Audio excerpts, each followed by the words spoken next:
Jenderal Sarto Robertus Simbolon, seorang prajurit TNI, meninggal ditembak kelompok kriminal bersenjata atau KKB saat bertugas di distrik Sugapa, Intan Jaya, Papua Tengah pada Minggu 9 April 2023. Jasad korban telah dievakuasi ke Rumah Sakit Umum Daerah Mimika pada Senin 10 April 2023 dan akan diterbangkan ke kampung halamannya di Kecamatan Sitautau, Kabupaten Samosir, Sumatera Utara. Sebelum dibawa ke Samosir, jasad Sarto Robertus Simbolon disemayamkan di Koramil 171002 Timika dan dilakukan upacara pelepasan jenazah. Sarto Robertus Simbolon merupakan putra kelahiran Samosir yang lahir pada 24 Oktober 1994.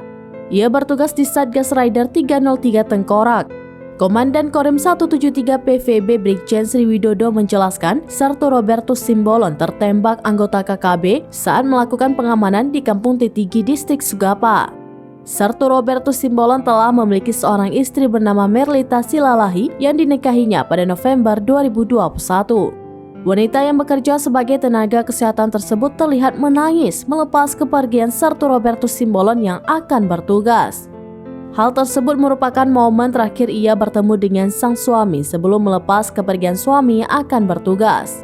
Sebelumnya, Kapendam 17 Cendrawasih Kolonel Kev Herman Tariaman membenarkan adanya baku tembak antara aparat dengan KKB di distrik Sugapa, Intan Jaya, Papua Tengah. Humas Rumah Sakit Umum Daerah Mimika, Luki Mahakena, menjelaskan jasad Sarto Robertus Simbolon telah divisum di Rumah Sakit Umum Daerah Mimika.